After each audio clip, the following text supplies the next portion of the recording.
Welcome, Manu. It's a pleasure always to talk to somebody like you. This is the fourth episode of All That's Kerala Chat Along the Backwaters, and you bless us today with your presence. So, welcome, Manu, once again. I cannot believe that somebody is so young. You're born in 1990, you're just 30 years old, and as all our viewers will agree, looking so handsome that you could write such erudite books, which aging historians will find it very difficult to write. Your books, hold me in wonder and thrall. Not only me, but many thousands upon thousands of people. The Ivory Throne. I've read that book. The Ivory Throne is the first one of yours. You published it at the age of 27. Chronicles of the House of Travancore is a study in history, which would have taken somebody like me, 7 or 8 decades to work out. But you did this in maybe 7 years. And then you came up with the Rebel Sultans, your second work, which narrates a history of the Deccan from the late 13th century to the early 18th century, 400 years of Deccan history. And your latest, the courtesan, the Mahatma, and the Italian Brahmin. I didn't know that there were Brahmins in Italy, but so be it. And now you're working on your fourth book, which I believe is not titled yet. So thanks for coming. We're talking about the kingdoms that came before Kerala. The history of Kerala is the history of its kingdoms. That's what I believe. It's the kingdoms of Kerala, the Cochin kingdom, but much more importantly, the Travancore kingdom, which was much larger. That has shaped our thinking today. It has shaped, I think, I would believe, every Kerala. It has shaped you, it has shaped me. I'm sure it's shaped many others. What do you think has been the role of the kingdoms of Kerala, particularly Travancore, about which you've written? What has been the role of the kingdoms in shaping Kerala? So, in general, the princely states, as they were called, they don't get as much scholarly attention as they ought to. For example, they covered about 40% of India's landmass. That was the amount of territory that they controlled. Of course, it was split up into about 565. Some people have 600. The very fact that we don't even have an exact number of how many princely states there were, I think that tells you that it was sort of fragmented. But these bigger princely states did play a role in the political evolution of India. A lot of trends during the freedom struggle, especially experiments in economics, political experiments, developmental experiments, these were all being done in the major princely states.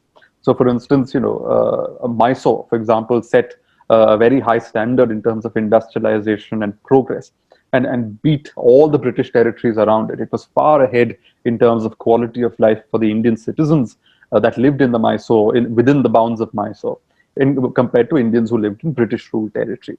The same with Travancore, the same with Baroda. These were large and very successful and prominent principalities, and the rulers who they always faced this challenge from the British, who kept telling them, "We are here to civilize Indians. We are here to teach you government."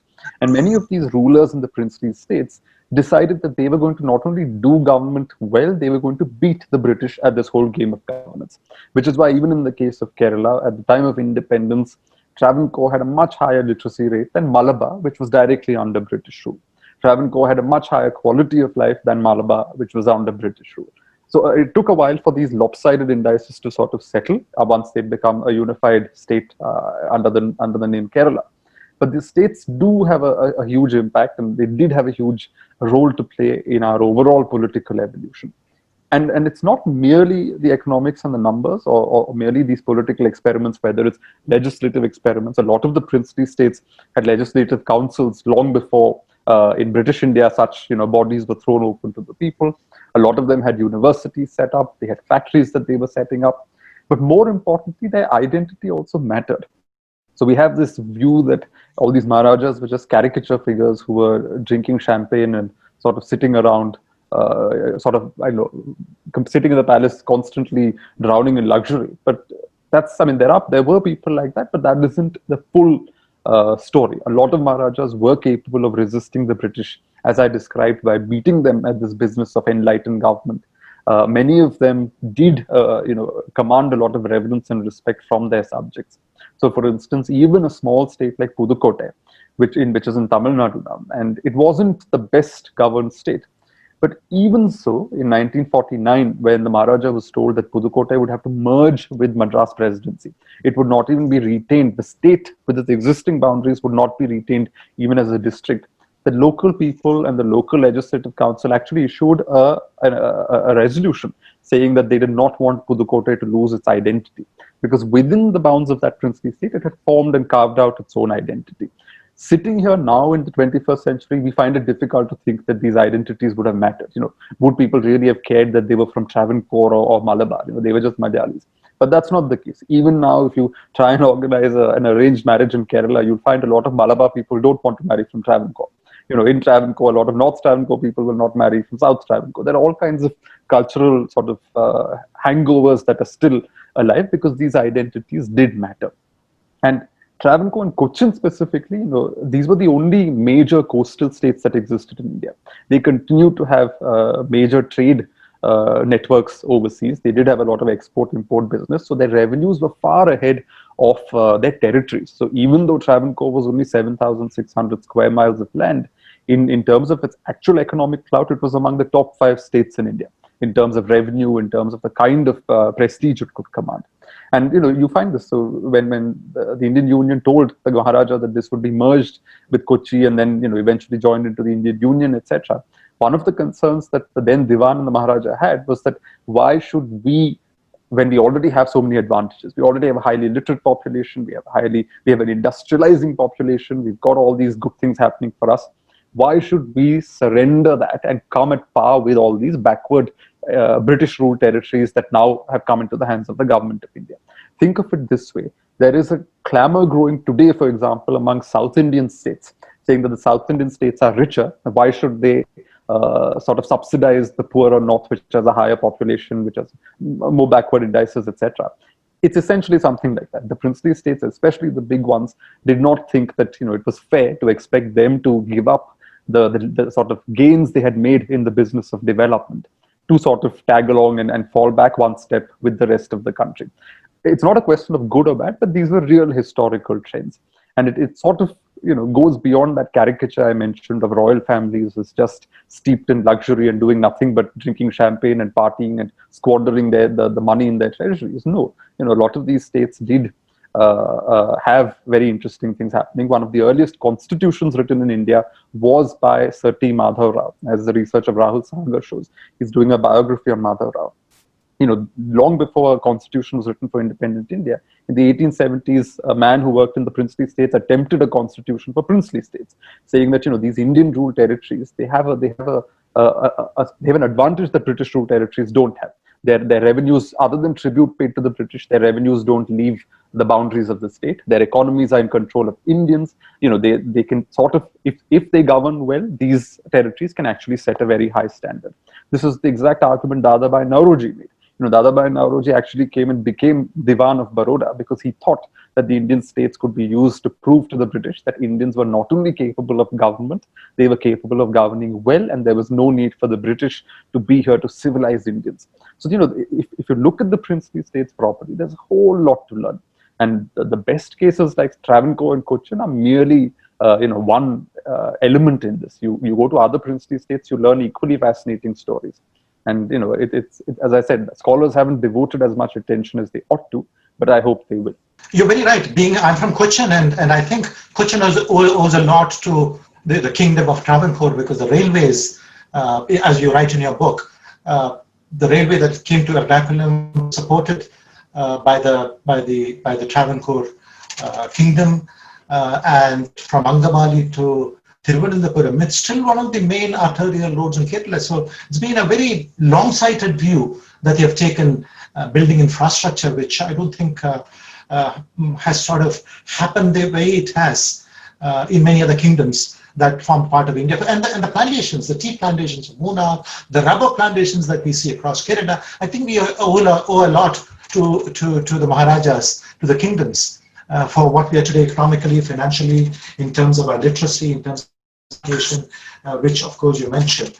There are a couple of questions that come in. There's Susan was asking, who instilled in you this love for history?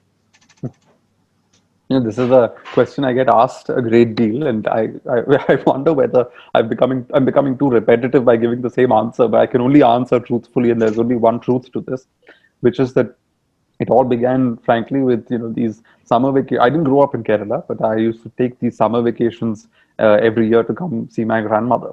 And if I don't know if these days kids in Kerala see much of this, especially if they live in urban areas.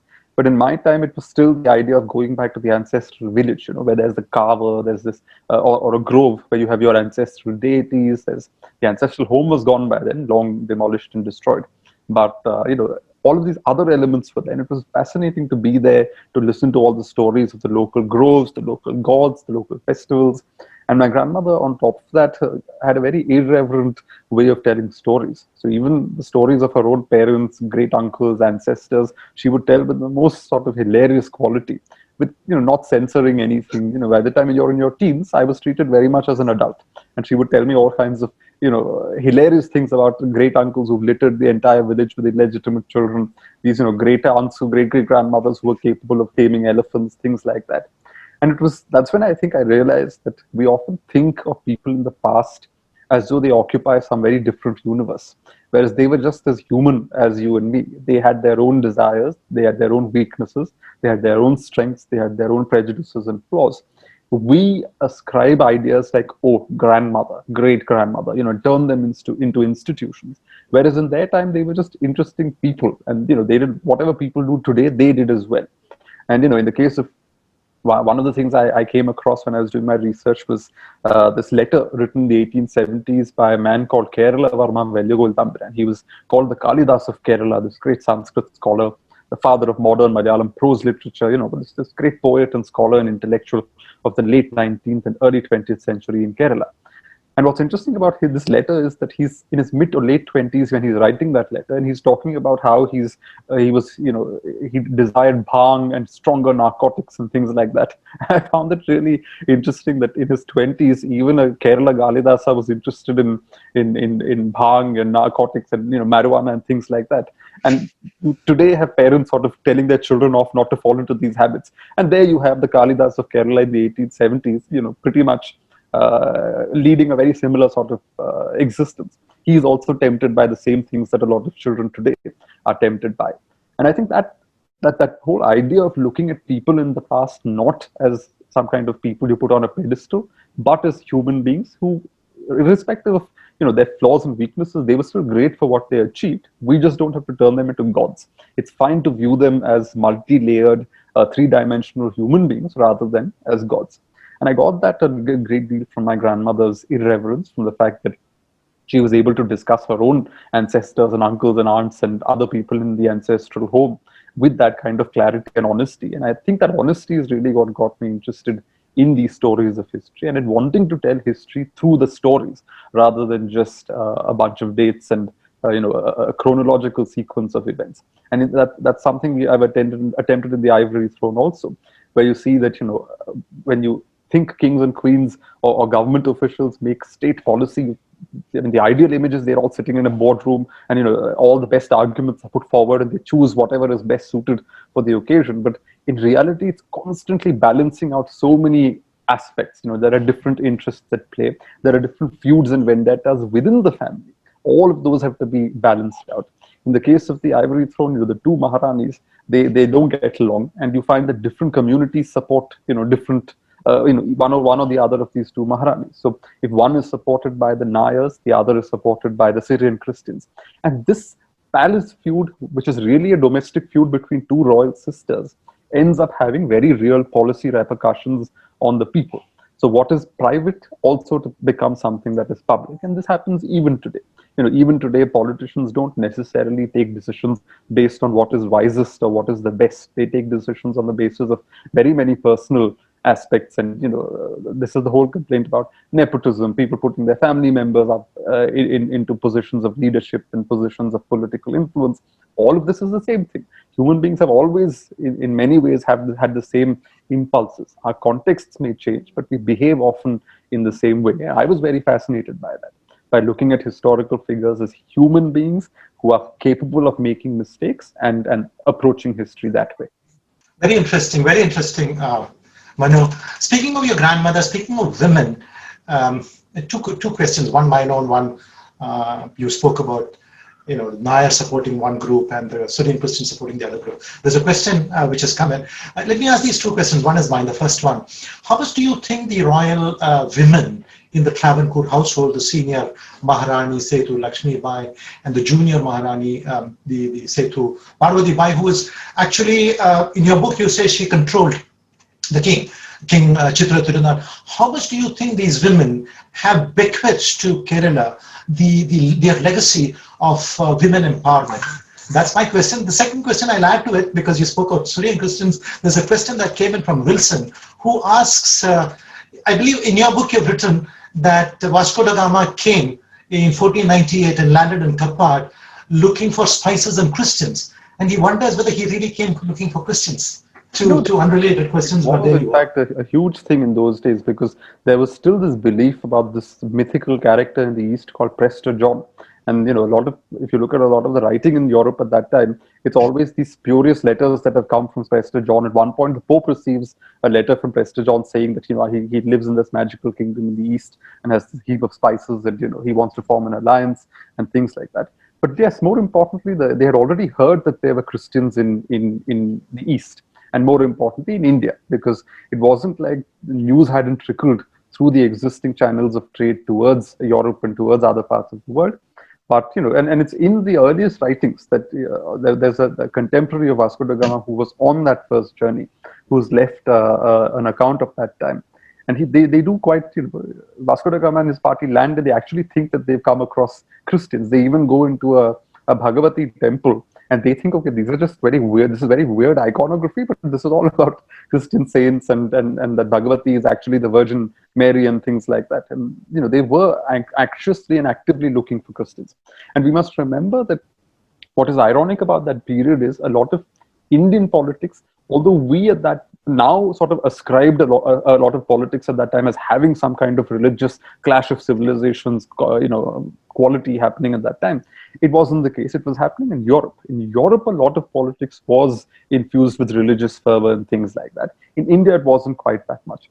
But the Europeans brought that sort of fervor to India. They were looking for Christians. They were looking for these long-lost Christians that they'd heard of, but never actually in recent times had any contact with. The spices, of course, is not surprising, because that was the whole point of these trade networks that were constructed. Now, the other question on the Maharanis, they did, bequeath a great deal to Kerala, for the simple reason that one of them, Sethu Lakshmi Bai, the senior Maharani, personally ruled in the 1920s. It was in her time that a Syrian Christian woman, for the first time, was made, the head of the health department, which is essentially, you can call it the de facto health minister at the time. It was at her time that legal education was thrown open to women, which led to Anna Chandy becoming one of the first judges in the Indian legal universe. It was in her time that women were allowed entry into the legislature and into this popular, consultative assembly called the Sri Moolam Popular Assembly. It was in her time that the first feature film was made. And when the female lead was attacked because she was a Dalit woman who played an upper caste Naya character, it was the Maharani who gave protection to that particular actress. And what you find is that, she did not promote individual women. She created spaces for women to sort of thrive in future as well. So other than her health minister and one or two other cases, you can't really point out saying she helped this woman or that woman. She actually created the idea that women needed to step forward and claim their own space. So one of the innovative things that she set up was that, every girl who went to college in Travancore would automatically receive an invitation to tea in the palace with the Maharani. Now, this is a time when the royals are almost treated like semi-divine figures. So to get an occasion to come and sit down with them and have tea is a very rare sort of honor. She's trying to sort of promote the idea that, she's showing support for the idea of women going to college. That's a minor thing, but putting them in the legislature, hoping that they would hereafter not be nominated, but actually stand election, protecting an actress who was being harassed by upper caste goons, appointing a woman as her health minister. These were very serious changes that were made then. More importantly, small changes of other kinds also. By the time her reign ended, about I think 1/5 of all the births in Travancore were already being handled by professionally trained midwives. 1/5 today may not sound like a great number, but where there was nothing having 1/5 of all births under trained hands is a very remarkable thing to have achieved in a space of 5 or 6 years. So, she directly ruled, so she had a direct impact on policy in Kerala. Her sister, the junior Maharani, who sort of was the power behind the throne for the next Maharaja, who was the junior Maharani's son, she sort of is a slightly different character in that she did not directly rule, and therefore you can't really trace that many policy aspects, but she was a woman who really had a spine and was able to do a number of unorthodox things. So, where the Maharajas of Travancore were extremely orthodox, and they, decades after the first Maharajas from North India had already gone to Europe and seen the world, the Travancore Maharajas were still refusing to go abroad, thinking that crossing the Kalapani is a bad thing. But the junior Maharani in 1932, along with her daughter, went all the way to Europe, broke that taboo, and came back and told her son, now next year you come with me, and she took her son along as well. She's the one who, in the late 1930s, in a temple town like Trivandrum, Trivandrum is even now a very orthodox place. It's much of its culture still revolves around the temple and this conspicuous piety about it. And in the 1930s, she gathered all the sort of grandees of Trivandrum and put Margaret Sanger, the great birth control activist, on stage and made her deliver a speech on birth control. Now, you can only picture all these upper caste bureaucrats, very stuffy orthodox men sitting in a room being lectured by a white woman about the importance of birth control and talking things that men were not used to talking in public with strange ladies from abroad. So she was able to break a lot of these orthodox bounds. She was able to challenge a lot of these orthodox norms. And that made her an extremely interesting woman. And of course, her politics was slightly mischievous. She was not very, she was a little, let's say, cunning and shrewd and very capable of getting her way, even if, it wasn't always by the best of means. And the two Maharanis did not get along, though they were sisters. But both of them, in their own ways, did become icons to a lot of women at that time. And you find that this you can't say that it did not have an impact on Kerala. With Sethu Lakshmibai, as I've traced in the book, it's very clear what the impact was, because you can directly correlate her policy to the impact it had on the lives of women on the ground, even in villages. With Sethu Parvati Bai, in many ways it's a much more intellectualized thing, where she sort of stands up and says, I'm going to break a number of rules, even though the men around me say that women should not be breaking these rules. And she, a lot of the ill repute that sort of settled around her name partly came from this, the fact that she was able to rile up men by doing things they did not expect her to do. When I read your book, there seems to be an unconscious bias in favor of the senior Maharani. Is that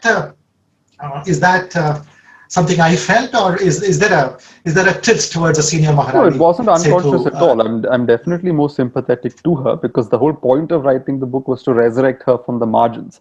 Because if you look, I suppose a lay reader may not see it, but if anybody who's familiar with Travancore history looks at all the existing books that have been written, they are all heavily tilted towards the junior Maharani's side of the story. And what was very startling was that the records do not support the records show that the senior Maharani was indeed ill-treated. Now, for example, even a small thing like the fact that, she ruled the state for 7 years, and for a whole year, the junior Maharani's son, as soon as he became Maharaja, would not determine the question of her pension. And finally, after a lot of bickering and haggling, he agreed. First, he wanted to give her about 46,000 rupees a year. The Viceroy and the British were actually scandalized, because they said this woman is ruled with such capacity and with so much hard work for 7 years. That's too little to give her, on a yearly basis, 46,000 a year. So they said you have to increase it. And finally, grudgingly, he agreed to 75,000 rupees a year. Now, what is interesting is a few years later, the Maharaja's brother, when he turned, fixed on him. And this 18 or 19-year-old boy is given a handsome allowance of 100,000 rupees a year, whereas the senior Maharani, who actually ruled for 7 years, who had actually enjoyed sovereign power and actually dedicated her life entirely during that period to her people, she ends up with a much smaller pension as compared to a 19-year-old boy who happens to be the Maharaja's very fond sibling. Similarly, and it's not just the British records, even post-independence, when VP Menon, MK Vellodi, Sardar Patel, all of them were discussing the integration of Travancore with the Indian Union, one of the things they were startled by, and this is an actual quote from one of those letters, where I think it's MK Vellodi writing to Menon. He says that the senior Rani had stopped ruling in 1931. She hadn't ruled for the next 18 years. But he said that she remains even more popular among the people than the junior Maharani and the Maharaja, and that she had not been treated well. In fact, one of the things that he found rather appalling was that in all the discussions the Maharaja had about the future of his family, the privy purse, what allowances were to be settled on all of the family members, the exact quote is something along the lines of, not once did he refer even to the existence of the senior Maharani. So, you're giving up the kingdom, you're discussing your own future, you're securing your finances, and you don't even mention the senior Maharani as though she does not even exist. And this is actually put on paper not by a British observer, but by an observer from the independent government of India. And it's the government of India who actually, in their internal memos, they say that the senior Maharani has been treated poorly and she's widely respected in the state, but she's not got her due. And therefore, it is up to us to ensure that she receives a decent allowance and settlement. So, another record at the same time, again, VP Menon is sort of grudgingly observes that the Maharaja calls the senior Maharani to his palace and basically tells her, whatever allowance you've been getting so far, you will continue to get it.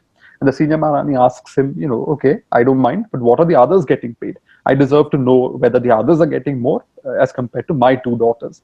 And the Maharaja basically says it's not her business. And, she's sort of left adrift because neither does she have the full power of royalty, though she's a member of the royal family, because she's been cornered, nor is anybody watching out for her interests. And she does end up suffering for that. Now, anytime people talk to me, especially in Trivandrum, there are still people who have a lot of devotion for the branch of the royal family that lives there, which is the junior Maharani's branch. And they often tell me, the records may say all this, but we can't believe that someone like Chitra Tirunal, the last Maharaja, would have done something so cruel to his aunt. A single episode encapsulates this. The senior Maharani built so the Maharaja lived in what was the 106 or 107 room Kaudia Palace, this huge, splendid building. The senior Maharani lived in a 20 room or 18 room structure in Pujapura. That's practically a large bungalow rather than a palace. Now, this is a building that she constructed.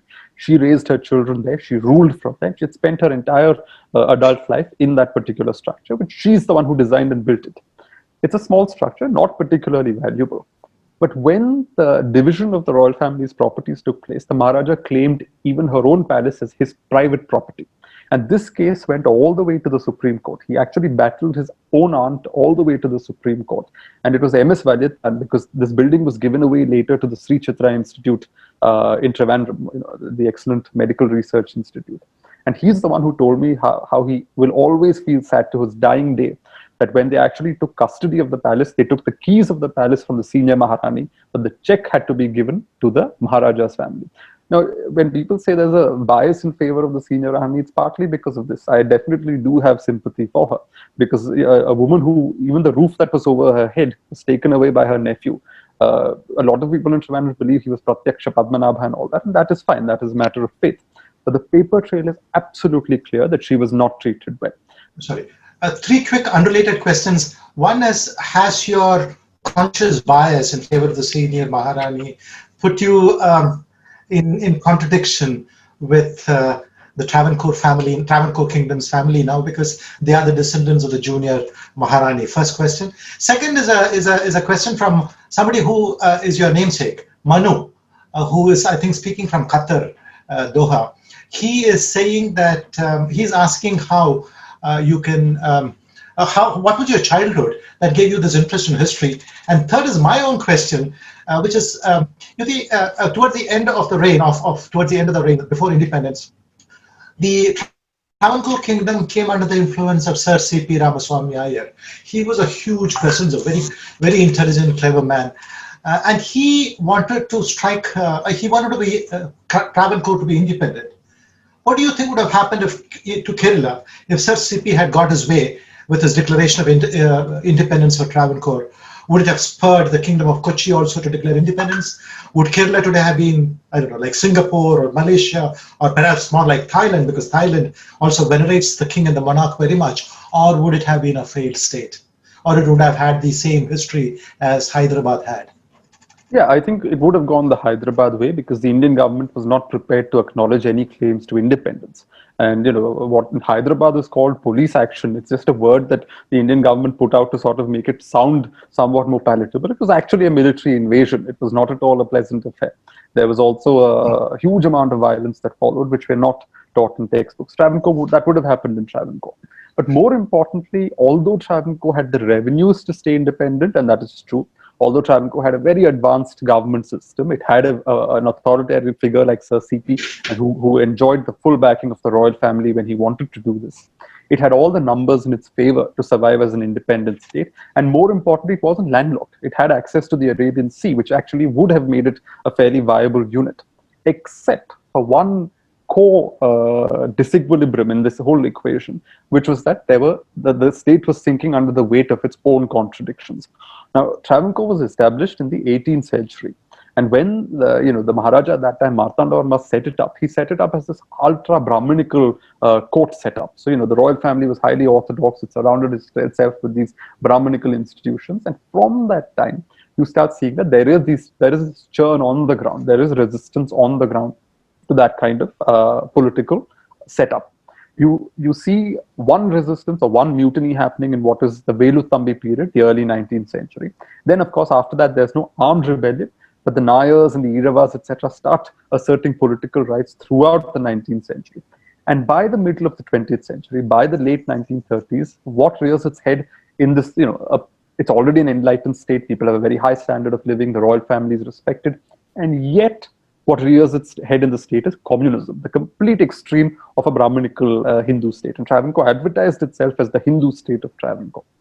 Communism would have really been the death of Travancore. It would have caused internal chaos, because if you look at the facts of the matter, after the Veluthambi period in 1810, which was the last time when the state had to field arms against its own people who had risen in rebellion, the next time blood was shed of Travancore's own people on the streets was during Sir C.P.'s tenure, during the Punapra Vailar violence, etc., against the communists. So even if Travancore had survived, the communists would have created a lot of trouble in Travancore. In fact, Travancore perhaps got the better end of the deal, because by merging with the Indian Union, it was able to put that chapter behind it. If Travancore had continued, I think it would have seriously dissolved into violence. That is, in my view, what would have happened. But technically, if you look at all the parameters, it had all the capacity to continue as an independent state. And I think Sir CP was also initially using this as a bargaining chip. I think he realized that some kind of accommodation with the Indian Union was inevitable. But by pitching for independence, he was setting the stage for a compromise where the state and the royal family continue to have some kind of special arrangement with the Indian Union. And initially that's what the Indian Union promised. They said, you give us defense, communications, and foreign policy, the same things that the British government handled, and we'll let you internally stay more or less independent, provided you have representative democracy within the state. The Rajas all agreed. It's in 1949 that the Rajas are told that, look, now you must merge with the Indian Union. Your states cannot continue as they were before. And here again, the dynamics between Travancore and Cochin are interesting, because there are records to show that the Kochi Rajas sort of encouraged their state being used as a platform for communist activists who would use Cochin as a staging point and then provoke trouble in Travancore, because there was a historical rivalry also between the two royal families. And Cochin was more than happy to merge with the Indian Union. They were not very caught up in the idea of independence and glory and things like that. Now, going back to there were three questions. So going back to the first question on, my sympathies for the senior Maharani. So as I said, all the existing literature till I wrote my book was chiefly in favor of the junior Maharani's branch. Great reverence, wonderful royal family, only did great and wonderful things. And then I discovered that the records did not show that. And the whole book got written because as an 18-year-old, I wrote a blog based on some initial sort of letters, etc., that I had seen, and in a blog that I thought nobody read, I'd written about how the senior Rani was ill-treated. And the backlash that it received in the comments, today people talk about trolling on Twitter and things like that. This is 2008. And it was really startling to find that so many people, these Rajabhaktas, were upset with a random blog written by an 18-year-old. Except that, instead of putting me off, I decided to dig deeper into the subject. And more material started to be found, which sort of supported the idea that, at the very least, the senior Maharani deserved better. And members who are related to the junior Maharani's family also have told me this. Of course, they couldn't be quoted by name, but they all admitted that all said and done, the junior Rani could have been treated well. The senior Rani could have been treated better. So there was that whole thing. I did receive a legal notice for the book, but again, I'm not pulling these things out of thin air. I'm not making an argument in a polemical sense and saying or saying that this is what I believe happened. No, everything is backed by archival sources. So then the criticism was, oh, but these are British sources. But that's not true. They are from British archives, but the documents themselves were not written by the British. The letters that are sitting in the British archives are still signed by the Maharaja. So when the Maharaja denies his aunt a decent allowance, it is signed by him or his manager. When the Maharaja, orders that she return all the jewelry that she had in her possession and send it for inspection every 6 months, it is his palace officer who's written this. The documents just happen to be sitting in London. It does not make it British written documents. These are documents of the royal family that the British happened to cart away to London. So even the claim that because it was written by the British, these are not reliable documents, I thought was rather amusing, because the documents have the stamp and the signature of members of the family. And even the National Archives in Delhi have a lot of these documents. So, so obviously they were not pleased, partly because for them, the Junior Rani's grandmother. It's not, for me, it's a historical figure. So I can bring a certain objective gaze to it. I can look upon her as a historical figure without being invested in her personality. But for them, it was their grandmother. So I understand that, it was a little bit of a shock for them to read that, things about her that may not have been very unflattering. But, I'm as a writer, what is your loyalty? Do you stick to the facts and what the record shows, or do you sort of stick to people's feelings? I think the answer is clear. Your duty is to history, and the frank truth is that there was a far larger quantity of damaging material in the archives, and I did not include it in the book because the whole idea was not to have published salacious details or publish things for the sake of sort of titillating people. Only things insofar as they concern the senior Maharani's life, who had to give up a palace, give up her royal existence, and die in obscurity as a complete nobody in Bangalore. I think only those elements were included in the book. Anything else that was, I don't know, gossipy for its own sake was not included. I've left out a great deal that could have scandalized people. If my intention was to hurt and scandalize, there was a great deal more that could have been included, but that was never the intention.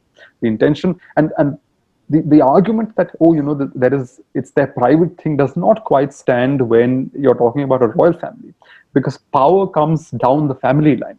So politics and the private is merged or joined at the hip when you're talking about a royal family. You cannot divide the private from the political where you're discussing a royal family, because the private and political, as I said earlier also, did have repercussions in terms of communal relations, in terms of political relations, and all of that. So, it was a tricky sort of rope. For the 6 years I was writing the book, I constantly reached out and tried to obtain interviews and things like that. I was constantly turned down. Finally, one of the members gave me a brief written statement from which I quoted in the book. But other than that, they did not cooperate, which is sad, because if I had had their side of the story, I would have happily included it. I was honest from the beginning that the records are not very flattering to their ancestor, and that I can't camouflage it. I can't whitewash the records, because that is disingenuous. So I admitted that the records are not flattering, but I was willing to hear their side of the story and also nuance the records accordingly.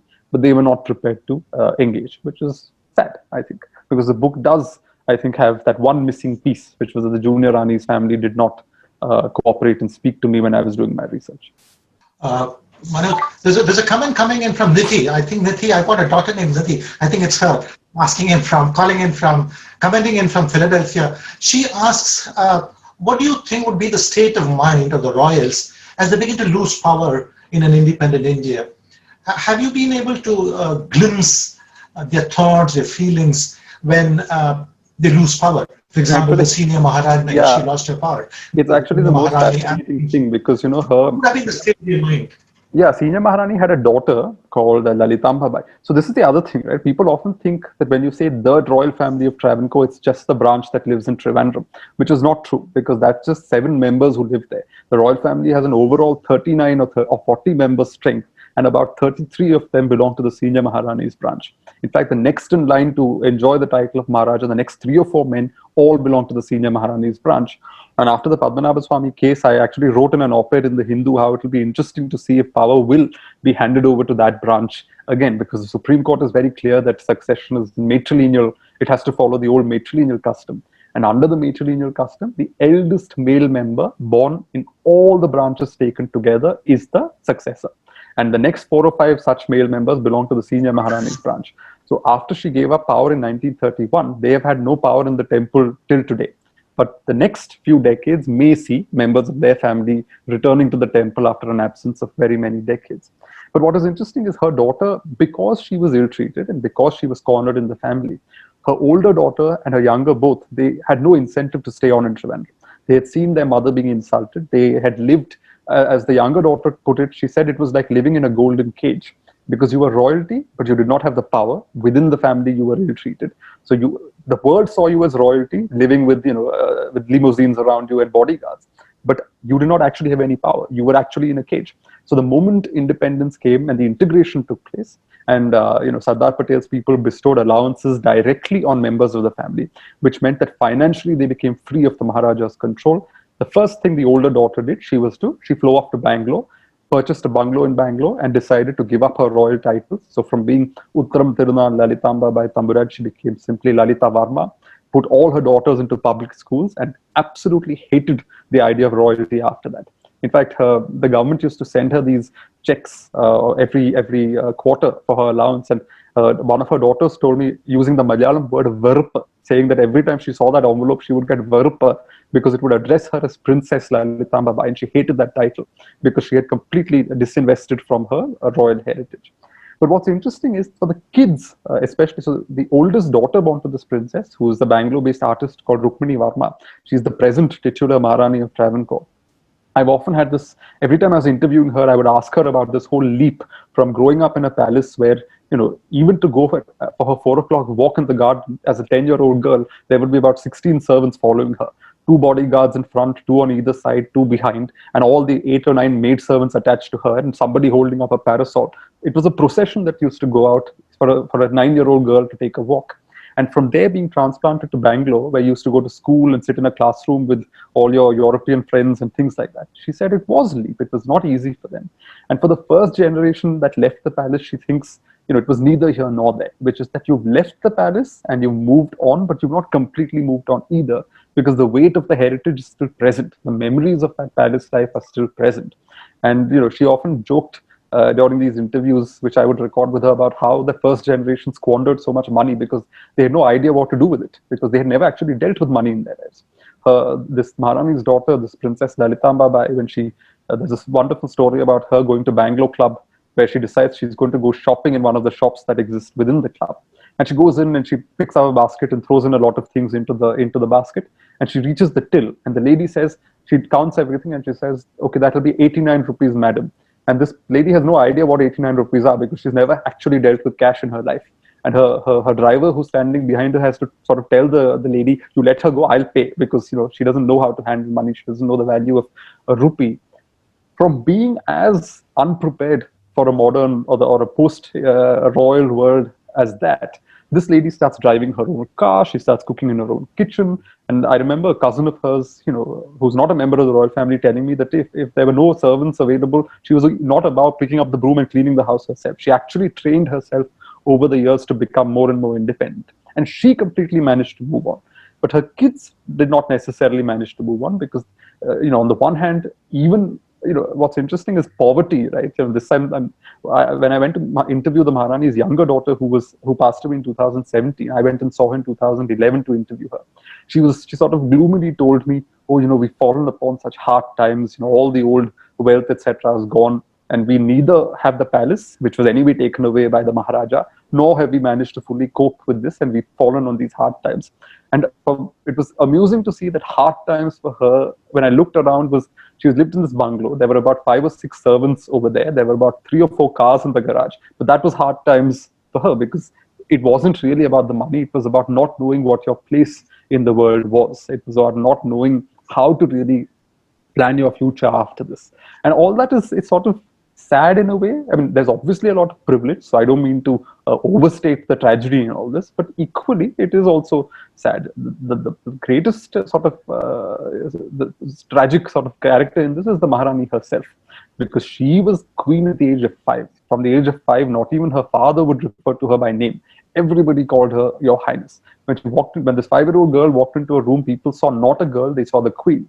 She grew up surrounded by 300 servants. At the age of 60, to give up that lifestyle which you've known from the age of 5, to move to Bangalore and become a complete nobody.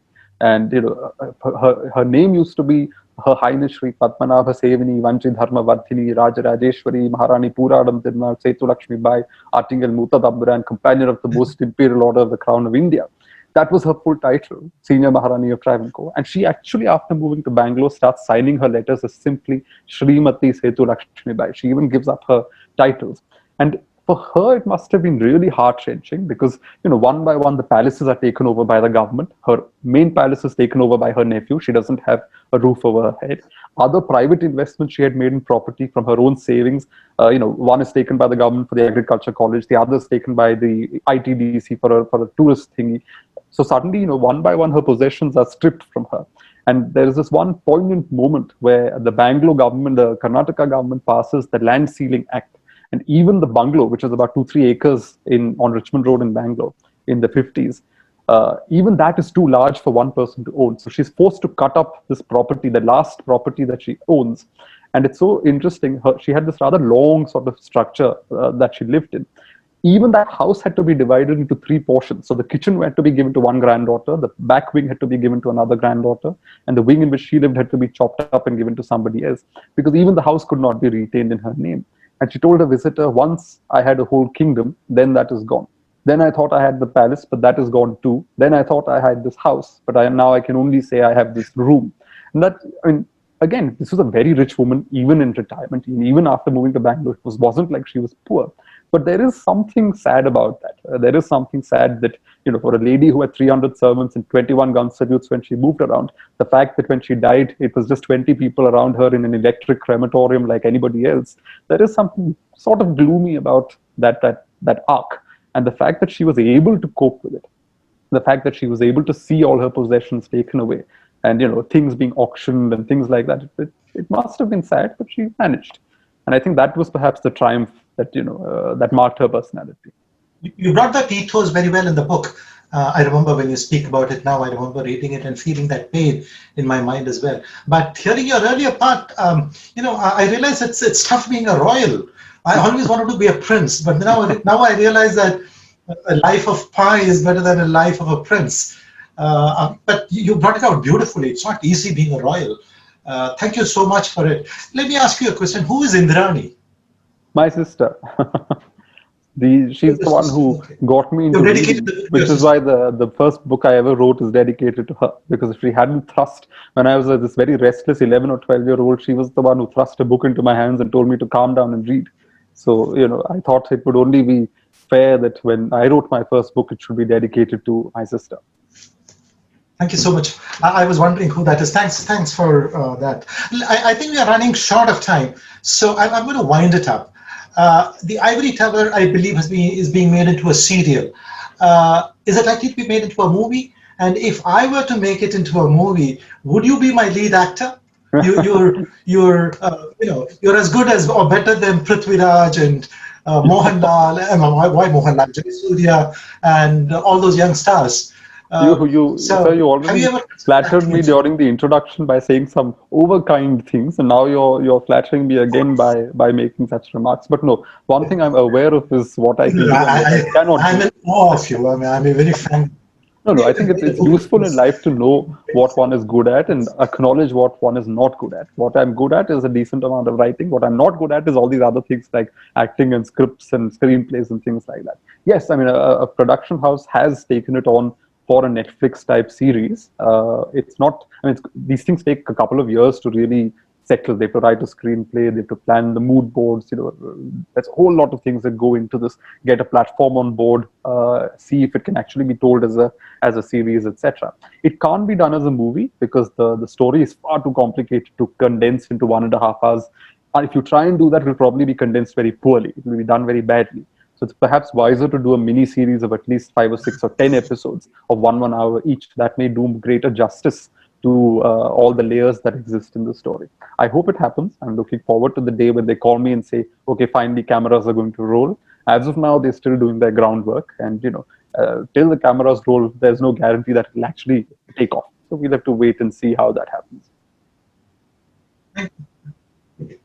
Thank you so much. I'll take one last question from Admiral Muralidharan. He wants to know what has been the influence of the Cheras and the Pandyas on the Travancore and the Cochin dynasties. Very quickly, as we are running short I of mean, time. completely different periods. All the Rajas in Kerala claim some kind of descent from the Cheras. The Pandyas, not so much. Pandyas, of course, did at different times have a degree of political power over Kerala. But the two families that do claim descent from the Pandyas are not the Travancore and Cochin families, but the Poonar Rajas and the Pandalam Rajas. Those two have connections to the Pandyas.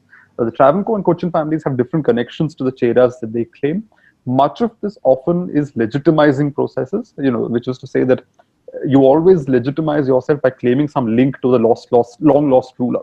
So, for example, the last Cheraman Perumal who left Kerala and went off to Mecca, as the story goes, all the rulers of Kerala, the Zamorine claims that he was his most loyal warrior and that the Chairman Perumal gave him a sword and said, conquer all the territory you can and you shall be king. And that's how the Zamorines carved out their power.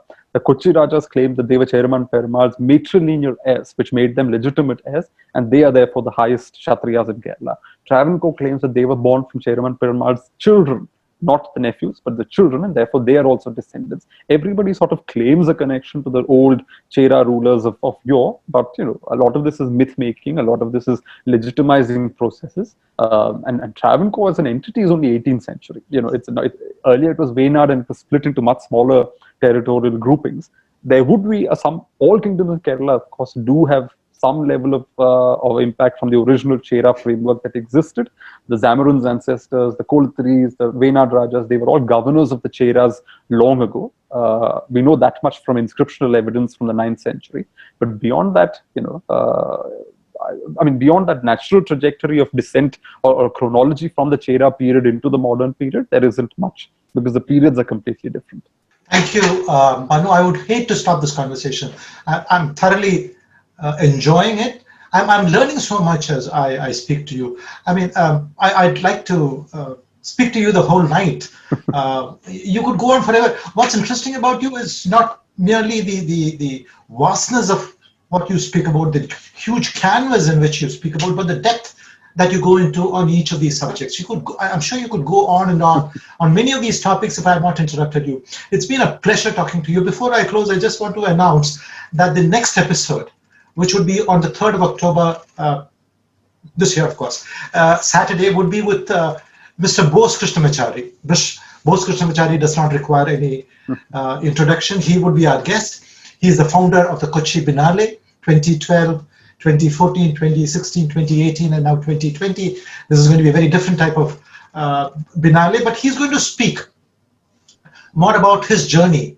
It's going to be called At Home in the World, a Malayali's journey in art. How he, coming up from a background, a village rural background, has reached the top of the world of art and culture, not only in Kerala, in India, but across the world. So we would be chatting with Sri Bose Krishnamachari as our guest 2 Saturdays from now on the 3rd of October. Thank you very much, Manu, once again. It's been a pleasure talking to you. I'm not flattering you. I'm in awe of you. I just can't believe that someone can write such a erudite book at such a young age. Thank you so much for being with us. Thank you for having me. Any last words you would like to tell us about the kingdoms that came before Kerala? Well, all I'll say is that we've only scratched the surface of the kind of stories that are available in our country. Anything as far as Indian history is concerned, the amount of drama, the amount of ingenuity, the amount of fascinating detail that exists. It's really a tragedy that these days we're fighting about who lost a battle or what religion was at fault and things like that. When in reality, there's so much to learn and so much more to excavate, and we're losing ourselves. Instead of doing that hard work, we're losing ourselves in pointless debates. And it's quite sad. I think, I hope more people will do interesting histories on forgotten chapters, forgotten figures, forgotten women, and sort of resurrect the story of India also through the eyes of these women and long lost characters. Thank you, Manu, once again.